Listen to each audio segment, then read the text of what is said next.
How many of you made points today? Okay. How many of you lost points? You're not in the losing, you're not in the winning column. I mean, the fact that you lost, but you're not in the winning. Like right now, if you were to finish the day, are you in the losing column? No. Everybody's in the winning column, right? Okay. What were your losing trades? Rhonda, what was your losing trade? It was on the Aussie dollar. Aussie dollar. I know you like Aussie dollar. That's what you. But I made more points on that today rather than losing. Okay, well that's what it's about. You're not going to always, Right. hit it big, but as long as you know how to protect your losses, you were able to minimize your loss. You were able to make more points. That's what a successful trader does. Yes. Doesn't mean you're not going to lose. It just means when you lose less points, and when you win more points. That's how you make this a business. The majority of traders in this business do it the other way around. That's why they can't make a business out of it. It's only a game to them. Because they end up always losing more points, and then when they win, I've had guys I talk to says, oh no, I make 150, 200 points a day. Okay. And then there's always the next question. Then why are you talking to me? Because I'm only making 10, 12 at a time. You're making 150 a day. What do you want? Well, it's the problem is it's the losses. I end up losing 300, 400. Oh, okay. Right. Maybe if you start learning, the concept of, controlling your discipline, and that's what I'm trying to get you guys to see.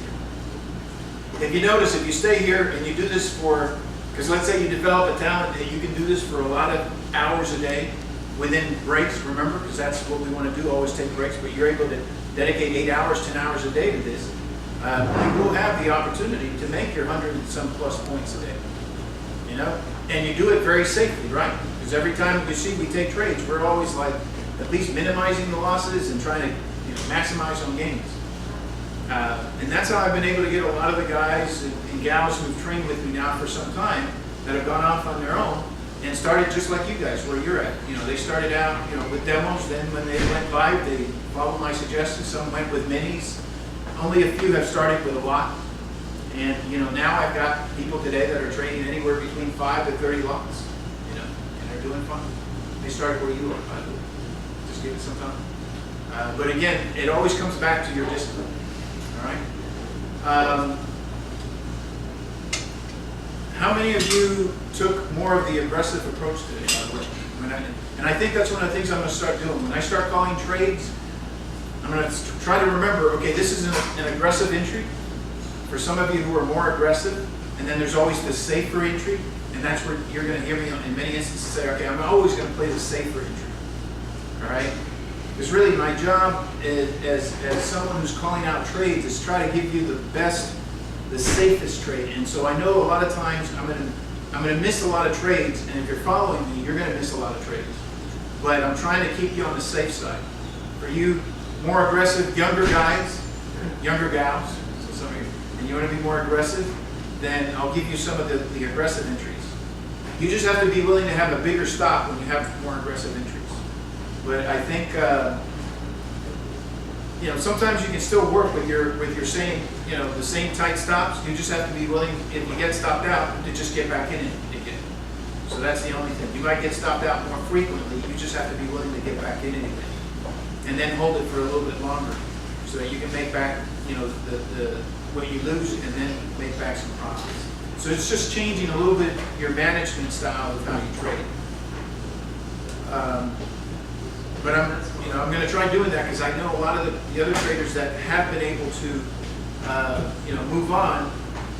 It's because they've been able to get more aggressive in their style of trading. And so a lot of them, they take the foundation I've kind of taught them, and then they go ahead and they say, well, now I'm willing to be more aggressive, and I'm willing to go through a little bit more pain than, let's say, I'm willing to go through, or I'm willing to kind of teach you guys.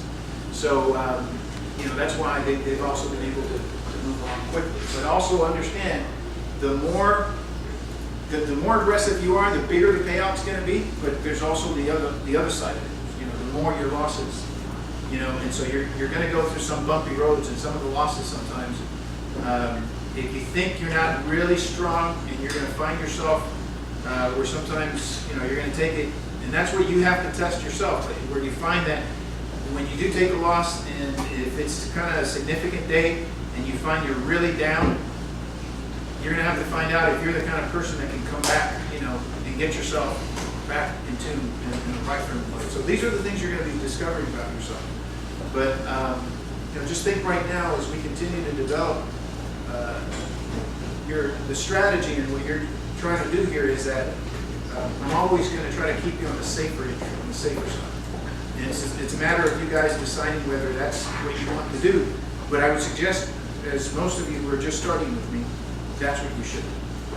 And wait for the aggressive stuff. Once you really start to develop a real good understanding of what we try to do here on a daily basis. All right. Any other questions about any specific trades that you might have taken and done this morning? Okay. Fantastic. Well, again, congratulations to all of you. Today was a great day, great Monday, great way to start out the week. Now, just keep practicing and do your homework. Do your homework. All right? Look at the videos. And that's really what I would do as much as possible. Look at the videos and then constantly see how trades develop, why we took trades. Listen to what I was saying at that time, and hopefully your subconscious mind will start recording a lot of that.